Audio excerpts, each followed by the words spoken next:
Forum économique et culturel des aristocrates africains et européens de Milan. Sa Majesté Tifizier Jean Gervais a reçu ce 1er avril au Palais Eburni plusieurs autres gardiens de la tradition. Cette rencontre qui aura lieu le mois prochain est sous le parrainage du président Teodoro Obiang Nguema de la Guinée équatoriale. Énergie durable en Afrique francophone, le directeur général de Schneider Electric présente ses ambitions. Schneider Electric mène la transformation numérique de la gestion de l'énergie et les automatismes dans le résidentiel, les bâtiments, les centres de données, les infrastructures et les industries. Le web influenceur ivoirien Jonathan Morrison présente ses projets novateurs. Il s'agit de l'application 13 Taxi et son événement sportif appelé le Ching Ching Maracana de Yopougon. Merci d'honorer le rendez-vous complet de l'actualité du week-end sur Business 24. Merci également de nous recevoir chez vous le temps de l'actualité. Madame, Monsieur, bienvenue à tous. Le 25 mai à Rome, en Italie, sera lancé le Forum économique et culturel des aristocrates africains et européens, et ce, à l'occasion de la Journée mondiale de l'Afrique. L'annonce a fait l'objet d'une cérémonie au Palais Eburni à Abidjan devant des chefs et rois et le premier secrétaire de l'ambassade de la Guinée équatoriale, pays invité d'honneur. Une rencontre au cours de laquelle le secrétaire général du Conseil du Forum des souverains et leaders traditionnels africains a sollicité officiellement le parrainage du président Teodoro Obiang Nguema de la Guinée équatoriale. Les détails avec Issa Badini et Ismaël Doza. Côte à côte, Sa Majesté Tifizier Jean Gervais, secrétaire général du Conseil du Forum des souverains et leader traditionnel africain, et Cyrilo Ondo Eyang, premier secrétaire de l'ambassade de la Guinée équatoriale en Côte d'Ivoire. Par ces gestes, les locataires du palais de l'Eburni demande officiellement le parrainage de Teodoro Obiang Nguema Mbasogo pour le Forum économique et culturel des aristocrates africains et européens qui se tiendra à Milan, en Italie, les 8, 9, 10 et 11 juin 2022. Lequel forum sera lancé officiellement à Rome le 25 mai à l'occasion de la Journée mondiale de l'Afrique. Il est question de donner officiellement l'invitation du parrain de la cérémonie qui va se tenir à Rome le 25 mai, la journée mondiale du continent africain. Les documents sont déjà partis, mais de façon symbolique, il est important de poser des actes qu'on voit, qu'on touche. Pourquoi le choix du président de la Guinée équatoriale, Sa Majesté le roi David, a une idée. Le président Obiang est le parrain de l'année décrétée par le Conseil du Forum. Pourquoi? Voilà un de nos fils, après le frère guide Muammar Kadhafi, qui a réussi à rassembler près de 800 leaders traditionnels du continent africain à Malabo, en Guinée équatoriale. Une demande de parrainage que le premier secrétaire de l'ambassade de Guinée équatoriale a promis transmettre fidèlement, tout en soulignant que son pays est en phase avec l'initiative du Forum. Nous sommes très heureux de nous souhaiter membres partenaires de cet engagement, de ce forum de conseil économique. Vous saviez que la Côte d'Ivoire, c'est lui qui lidère le forum des leaders traditionnels africains, mais la Belgique, c'est lui qui a fait le conseil économique et culturel de ces leaders sud-africains. Là où notre président, notre pays, est membre de cette institution traditionnelle. Au palais de l'Eburni ce vendredi soir, il n'y avait pas que les diplomates équato-guinéens qui s'inclinent devant le projet du roi David. Mieux, des personnalités présentes prennent la responsabilité sur eux de parrainer le voyage jusqu'à Rome de plusieurs chefs traditionnels. Moi, personnellement, j'ai accepté de le faire parce que je voudrais effectivement que nos rois d'Afrique, nos rois de Côte d'Ivoire en particulier, puissent être présents à ce forum, de sorte à ce que aussi, en retour, ils puissent avoir cette capacité-là de pouvoir se prendre en charge. Et à travers cette initiative de pouvoir regrouper tous les chefs traditionnels africains, c'est très important. parce que symboliquement, c'est très fort. Peut-être que vous n'imaginez pas la portée, mais moi, qui ai vécu en Europe, je comprends la portée de cet acte. Créer un forum économique spécialement pour les chefs, c'est quelque chose de grandiose. Alep aussi aura sa participation dans ce genre d'événements-là. Parce qu'au jour d'aujourd'hui, on cherche des champions pour pouvoir checker ailleurs, pour pouvoir ranger nos villages économiquement, pour que les gens que nous avons sous notre charge, ceux qui nous ont mis pour diriger leur village aussi, voient les mannes aussi venir à eux. Déjà, plus de 700 chefs et rois traditionnels se sont engagés à faire le déplacement de Rome pour le lancement du Forum économique et culturel des aristocrates africains et européens. Premier du genre qui verra, selon Sa Majesté Kifisier, outre la présence de Teodoro Obiang-Nguema, celle du président sénégalais Macky Sall, président de l'Union africaine, et de l'ancien commissaire européen Louis Michel. En présence du maire de la commune de Yopougon, le ministre d'État, ministre auprès du président de la République chargé des relations avec les institutions Gilbert Kone-Kafana, le ministre du Commerce et de l'Industrie a procédé à l'ouverture officielle du nouveau marché du quartier camp militaire dans la commune de Yopougon ce vendredi 1er avril 2022. L'objectif est de permettre aux commerçants de travailler dans de bonnes conditions sanitaires. Diane Kablancan et Richard Akeke nous présentent ce nouveau marché qui fait la fierté de la commune de Yopougon.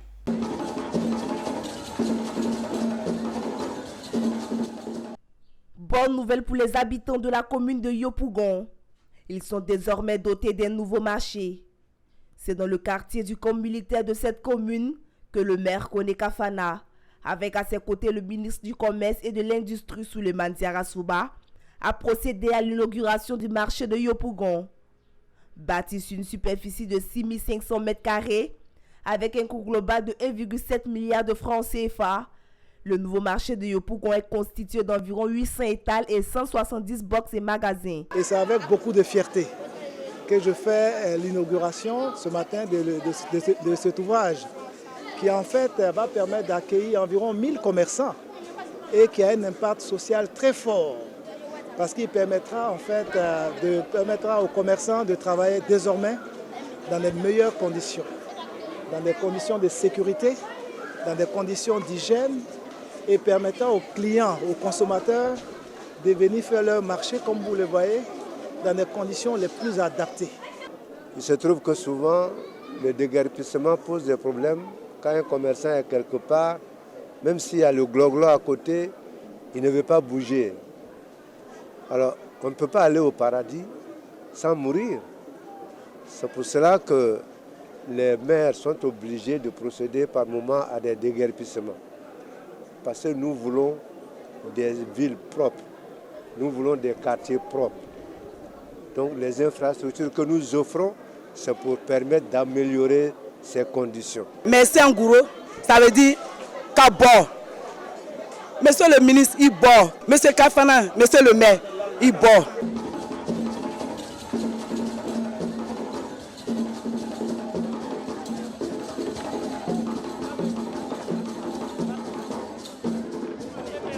Pour marquer ces 3 décennies, le Comité national de télédétection et d'information géographique CNTIC a ouvert les portes de son siège à Abidjan ce 31 mars. Une journée porte ouverte à l'intention de ses partenaires et le grand public afin de découvrir ses activités axées sur la collecte des données géographiques et des solutions géospatiales. Walter Kofi, Marius Sérieux.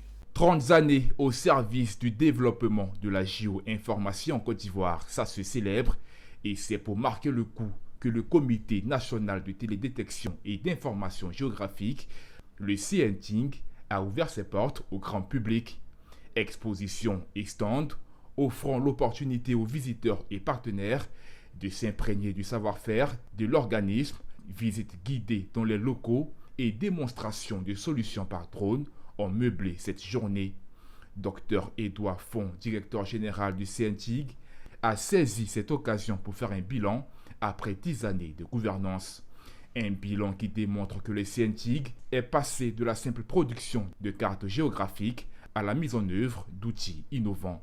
Intelligence artificielle, solutions géospatiales, digitalisation du territoire sont autant d'avancées qui permettent au CNTIG d'aider à la réalisation de plusieurs projets dans le domaine de l'éducation, de la santé, de l'emploi et de l'environnement. Mais en 10 ans, nous avons, dans un premier temps, réussi à faire un transfert de technologies. Transfert de technologies en ce sens que tout ce qui était renforcement des capacités, ça a été fait. Et aujourd'hui, nous avons du personnel super qualifié, personnel ivoirien, qui sont capables de faire tout ce qui est relatif au développement des systèmes géospatiaux. Donc c'est toute une grande liste. Aujourd'hui, nous sommes orientés vers les nouvelles technologies, la nouvelle façon de capter les données. Donc des gens ont été formés dans ça, au niveau des objets connectés et les drones. Donc c'est là l'emphase. Le futur, c'est l'intelligence artificielle et c'est ce que nous faisons. Donc 10 ans, c'est aussi une base de données consistante et qui est vraiment disponible pour toute l'administration publique. Le ministère de l'Environnement et du Développement durable, représenté par son directeur général, a démontré l'importance du CNTIG qui, par ses données, permet à la tutelle de faire des progrès dans ses projets de développement pour le pays. Je peux dire que le développement durable et le CNTIG, c'est des relations historiques et surtout des relations constructives parce qu'on ne peut pas faire développement durable sans avoir les données de terrain, de vérité. Plusieurs partenaires, parmi lesquels l'Union des villes et communes de Côte d'Ivoire, l'UVICOSI, on prépare à cette journée qui est la deuxième du genre organisée par le Comité national de télédétection et d'information géographique en Côte d'Ivoire. Une page de l'énergie dans ce journal. Dans le cadre du développement de ses activités en Afrique subsaharienne francophone, Schneider Electric a inauguré son nouveau siège régional basé à Abidjan en Côte d'Ivoire. Il est destiné notamment à permettre à l'entreprise de fournir ses solutions digitales de gestion de l'énergie et d'automatisme industriel pour l'efficacité énergétique et le développement durable. Son directeur général Afrique francophone, Émile Moulundou, nous présente ses ambitions pour le continent. Suivez. Schneider Electric, il faut comprendre que nous sommes spécialisés dans la gestion de l'énergie, c'est-à-dire que nous fabriquons des équipements et des solutions pour gérer l'énergie et aussi donc toute la partie automatisme industriel et qui se transforme aujourd'hui en transformation digitale. Et donc on est en Côte d'Ivoire depuis une trentaine d'années à Abidjan. Mais le groupe est présent dans plus de 100 pays et il fait 30 milliards d'euros de chiffre d'affaires par an. Et nous sommes à peu près entre 130 et 160 000 travailleurs dans le monde. Et nous avons décidé depuis quelques années, 2-3 ans en arrière, de passer à un nouveau cap. Passer à un nouveau cap, c'est adapter notre vision, la vision du groupe, aux réalités de nos pays. Et notre groupe est un groupe qui consacre 5% de ses revenus dans la recherche et le développement. Et donc c'est un groupe qui innove énormément, qui innove en permanence, qui crée des solutions pour améliorer la gestion de l'énergie, pour améliorer la vie des gens, afin d'apporter auprès des usagers de l'énergie qui est sûre, de l'énergie efficace, d'énergie moins chère, à travers des technologies qui sont adaptées. Alors, pour les 2-5 prochaines années, nous avons besoin d'augmenter notre footprint, c'est-à-dire que notre emprise dans les pays où nous sommes présents, en apportant plus de solutions aux sociétés d'électricité, aux industries, aux acteurs du bâtiment, à monsieur tout le monde. Et donc, cette augmentation de notre footprint passe par un certain nombre d'actions que nous sommes en train de prendre. Actions dans le social, notamment avec la formation des jeunes gens et des femmes dans les métiers de l'électricité, que ce soit basique ou dans le solaire aujourd'hui. Aussi, donc, comme j'ai dit, sécuriser l'apport en énergie dans les ménages, dans les industries, dans les infrastructures, en ce sens que nos produits, puisque la marque a une solide réputation, et nos produits aujourd'hui, nous essayons de les rendre le plus accessibles possible vis-à-vis donc, du marché pour que les gens puissent y avoir accès. Donc ce que nous faisons, c'est d'augmenter la présence des points d'accès à ces produits et ces solutions-là. C'est d'être le plus présent dans les institutions de formation, que ce soit formelles ou non formelles, de travailler avec les organisations non gouvernementales qui ont des impacts dans les pays afin de vulgariser ce que nous faisons et aussi d'être à l'écoute du marché pour apporter cette intelligence, cette connaissance, cette expertise qu'on nous reconnaît au niveau du matériel électrique.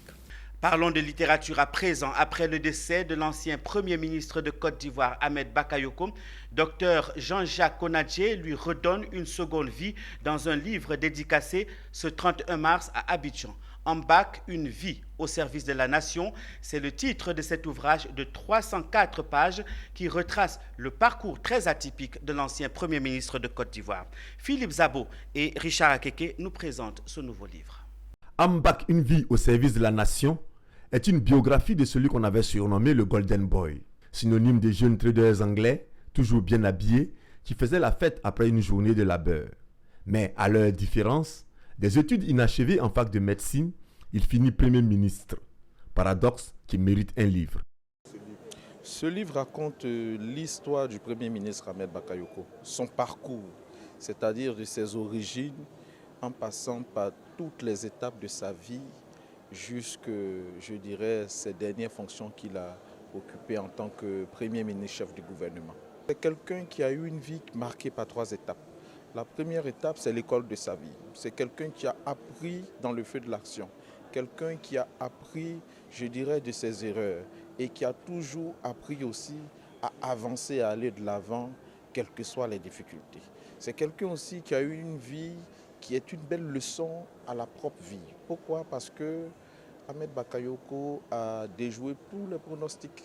Il a vaincu le fatalisme parce qu'il est allé au-delà de ce que sa condition sociale initiale lui réservait. Et puis enfin, ce que je peux remarquer, c'est que sa vie, c'est un don de soi. Toute sa vie durant, quelles que soient toutes les fonctions qu'il a pu occuper, le Premier ministre Ahmed Bakayoko a été toujours au service des autres.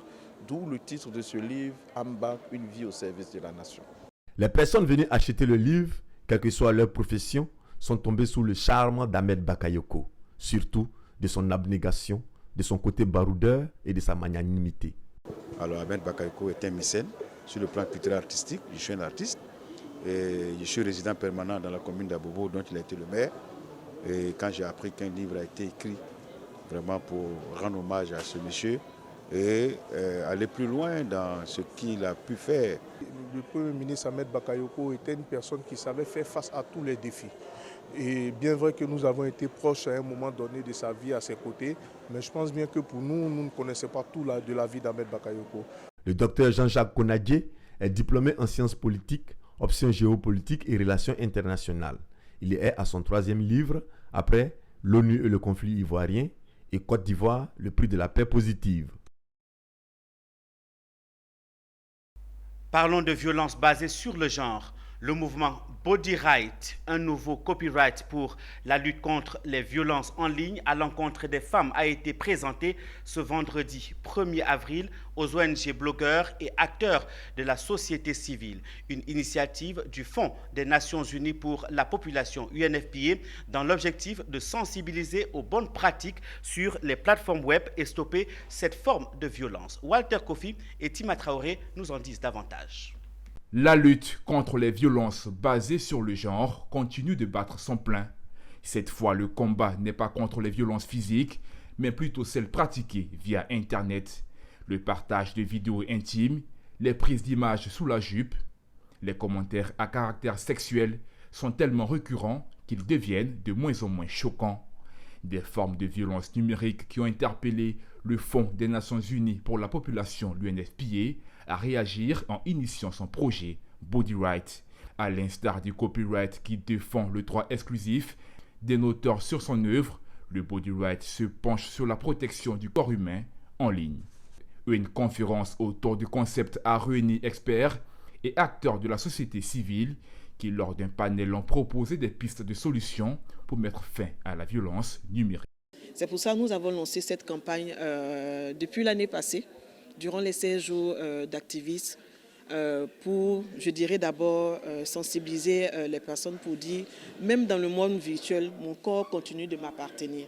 Parce que comme vous savez, dans la vie de tous les jours, dans le monde réel, j'ai le droit à l'intégrité physique, j'ai droit à mon image, et ces mêmes droits-là continuent aussi sur les réseaux sociaux. Donc c'est pour attirer l'attention des décideurs sur cette question. Malheureusement, ces droits sur les réseaux sociaux, à mon image personnelle, à mon corps, n'est pas souvent reconnu. Vous savez aujourd'hui que les livres, les chansons sont protégés par des droits d'auteur. Mais malheureusement, nos images, l'image de notre corps sur les réseaux sociaux ne bénéficient pas de cette même protection-là. Donc, c'est la raison pour laquelle on lance cette campagne-là, pour demander que nos corps soient respectés dans le monde virtuel. Qu'on ait aussi des droits sur les images, sur tout ce que nous publions au niveau d'Internet. C'est pour ça que nous invitons tout le monde à signer la pétition qui a été lancée au cours de cette campagne-là. La rencontre a été l'occasion de présenter des programmes auxquels le Fonds des Nations Unies pour la population, l'UNFPA, s'engage, notamment le projet de défense des droits des jeunes filles, Suède, et un projet destiné à la promotion du droit à l'éducation inclusive et au maintien des jeunes filles à l'école.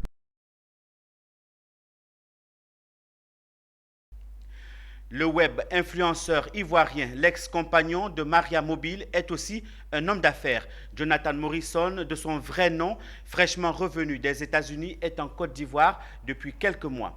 Jonathan Morrison est venu présenter ses projets novateurs, son application 13 Taxi et son event sportif appelé le Ting Ting Maracana de Yopougon. Jonathan Morrison était dans les locaux de Business 24.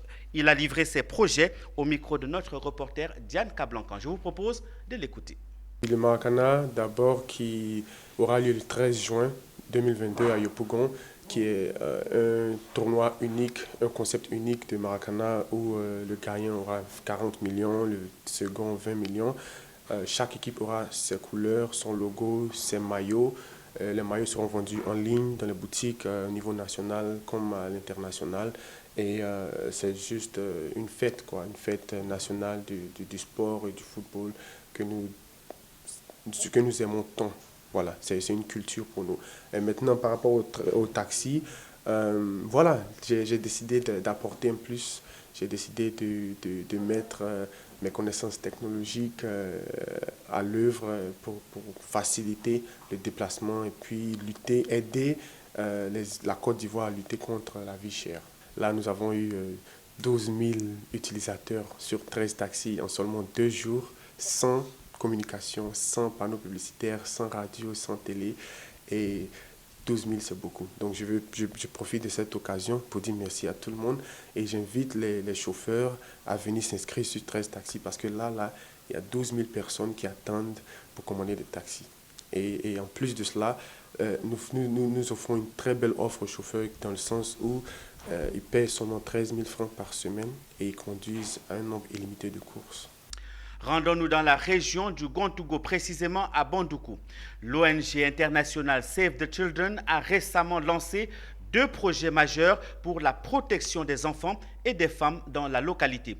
Ces projets seront réalisés dans les départements de Tanda et de Bandoukou. Anissé Kwadjo revient sur le lancement de ce projet. Reportage. Résolus à poursuivre leurs efforts pour le renforcement du système national de protection de l'enfant en Côte d'Ivoire, Save the Children et le ministère des Affaires étrangères du gouvernement de Finlande ont développé 2 projets, à savoir le projet vert et un environnement inclusif et sans violence pour les filles et les garçons les plus vulnérables à Bandoukou et le projet protection sociale sensible à l'enfant. Ces 2 projets seront exécutés dans les départements de Tanda et de Bandoukou, présentés officiellement aux autorités, aux ONG, aux leaders religieux et aux autorités traditionnelles ainsi qu'aux populations des 2 localités. Par ces 2 projets-là, nous venons apporter notre contribution au gouvernement pour aussi répondre à toutes ces préoccupations, accompagner le système qui est mis en place pour pouvoir protéger les enfants.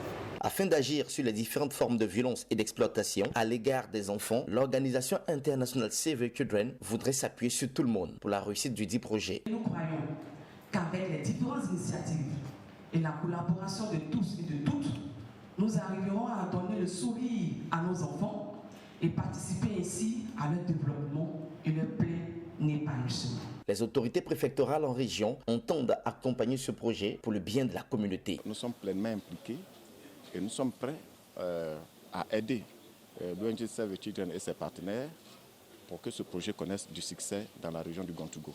Pour la totale réussite de ce projet dans la région, des ONG accompagneront ce projet, tout comme les leaders religieux. L'Église, avec son pouvoir de prière, aidera cette organisation à lutter pour les droits des enfants. Travailler de façon à avoir les résultats sollicités par notre partenaire. Il faut relever que ces deux projets qui ont respectivement une durée de 4 ans, initiés par l'ONG internationale Save the Children, a bénéficié d'un financement du ministère des Affaires étrangères de la République de Finlande.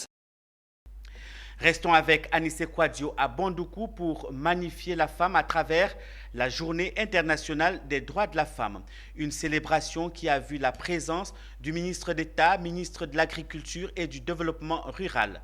Un moment festif, mais aussi de réflexion et d'action sur les droits de la femme ainsi que son autonomisation.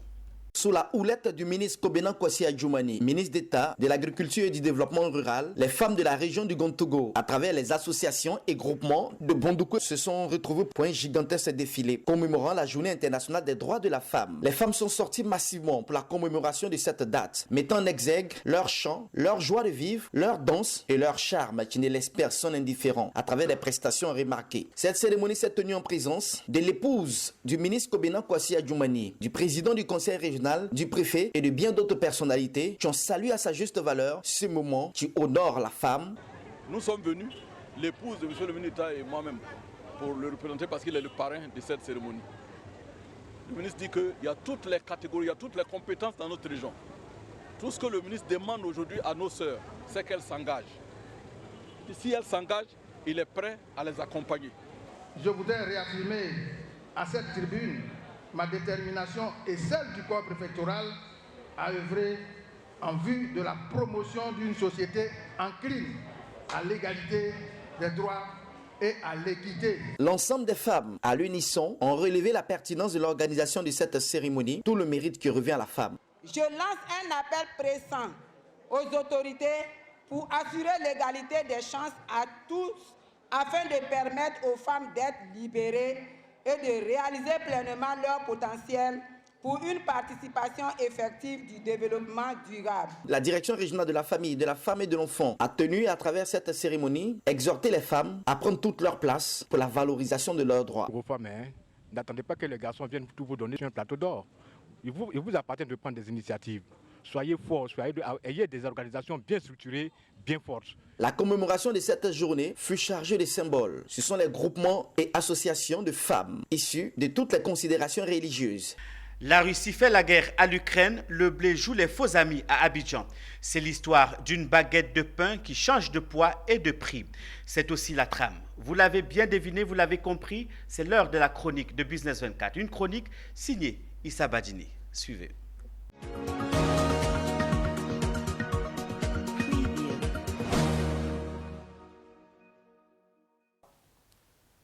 Désormais, nous allons traîner nos balances de pesage à la boulangerie pour ceux qui en possèdent. Pour les autres, il faut se dépêcher car c'est décidé, le pain en Côte d'Ivoire ne se mangera plus sans être pesé. Ça y va de l'intérêt de nos portefeuilles. Ainsi, en a décidé le gouvernement lors de son dernier conseil des ministres qui, au passage, a profité pour réajuster le coût de la baguette dorée. Jusqu'ici, la miche dont le poids varie dans la fourchette de 193 à 228 grammes est vendue à 150 francs CFA. Désormais, la baguette de 232, soit plus 4 grammes, coûtera au comptoir 200 francs CFA. Les moins gourmands se contenteront d'une miche de 193 grammes net à 150 francs CFA. En clair, pour ceux qui ne sont pas doués en mathématiques, le pain pour les traditionnels petits déjeuners à la même quantité et qualité, il faudra débourser davantage de sous. Le gouvernement, avec cette prouesse grammaticale et mathématique, a réussi du moins pour l'instant à contenter la chèvre et les choux. Et qui est chèvre ou qui est chou, Peu importe, seulement face à un marché international nerveux où les prix du blé a quasiment doublé, à l'instar des boulangers du monde, les Ivoiriens sont dans la tourmente et pas loin du débrayage, tourmentés par la fumée des fours et davantage par les prix de cette céréale. De l'autre côté, une population déjà échaudée par la vie chère qui voudrait entendre tout sauf l'augmentation du prix du pain. Comme au football, il y a des actions qui tiennent en respect tout le monde. Et la recette du gouvernement face aux boulangers et les consommateurs du pain est de cette catégorie-là.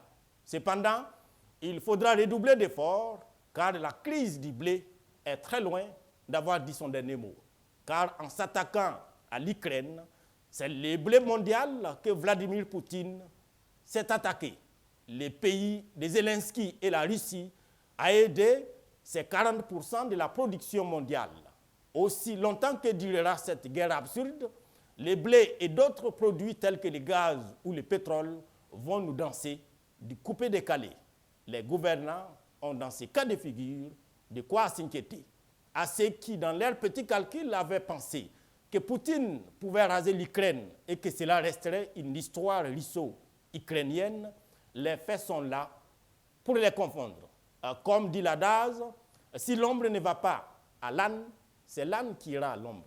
En attendant, levons nos verres à la santé du Cameroun, du Sénégal, du Ghana, du Maroc et à la Tunisie pour leur qualification pour Qatar 2023. Sportivement, un carton rouge au Burkina Faso et à la Côte d'Ivoire qui ont montré lors de cette trêve internationale qu'ils sont voisins, même sur les gazons verts.